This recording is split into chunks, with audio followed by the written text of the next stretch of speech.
Bapak, Ibu, Saudara-saudari sekalian yang terkasih di dalam Tuhan, bacaan kitab suci, terutama bacaan Injil hari ini, menyadarkan kita bahwa menjadi murid Yesus, menjadi pengikut Yesus, tidak semudah yang barangkali kita rindukan, barangkali yang kita bayangkan.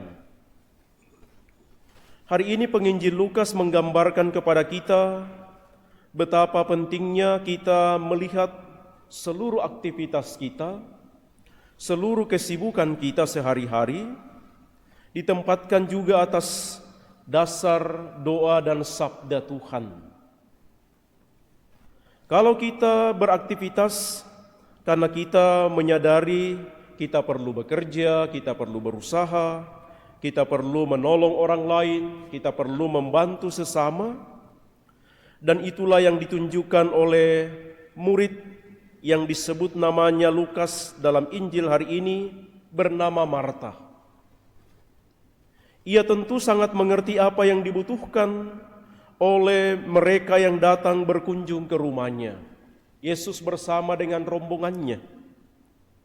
Ia pasti sangat tahu bahwa memang dirinya adalah seorang yang perlu bekerja. Ia menjadi kesulitan karena ia rupa-rupanya tidak menempatkan kesibukannya itu atas dasar doa dan sabda Tuhan. Dan karena itu ia mengeluh. Mengapa saya yang sibuk bekerja sendirian?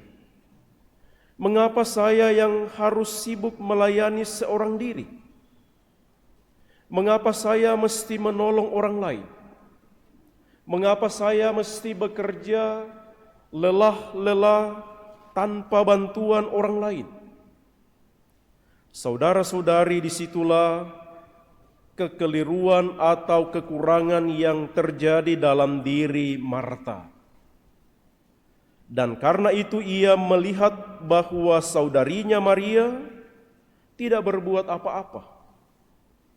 Padahal Yesus lalu kemudian menyebutkan, Marta, Marta, engkau sibuk dengan begitu banyak pekerjaan, aktivitas, tetapi Maria telah memilih bagian yang terbaik yang tidak akan diambil daripadanya.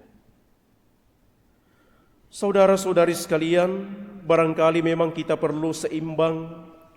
Kita berdoa, kita mendengarkan sabda Tuhan, dan itulah yang akan menjiwai seluruh aktivitas kita setiap hari.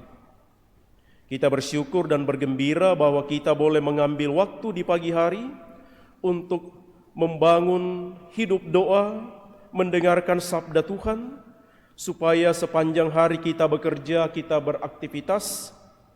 Barangkali kita lelah, kita capek, tetapi jangan sampai mengeluh seperti Marta. Sudah baik bahwa ia bekerja dengan keras. Sudah baik bahwa ia berusaha dengan sungguh-sungguh, tetapi mudah-mudahan aktivitas dan kesibukan setiap hari tidak membuat kita mengalami kelelahan lalu kemudian putus asa dan mengeluh. Dan mudah-mudahan di tengah kesibukan dan pekerjaan kita sehari-hari, mari mengambil waktu untuk duduk, diam, mendengarkan bukan hanya Tuhan, bukan hanya Yesus dalam doa dan dalam sabda Tuhan, tetapi juga barangkali orang-orang yang ada di sekitar kita. Mari kita mengambil waktu, duduk bersama mereka, mendengarkan mereka, dan meneguhkan pergumulan hidup mereka. Dan itulah juga yang ditunjukkan oleh Maria, mengambil waktu, duduk, mendengarkan Yesus yang dikasihinya.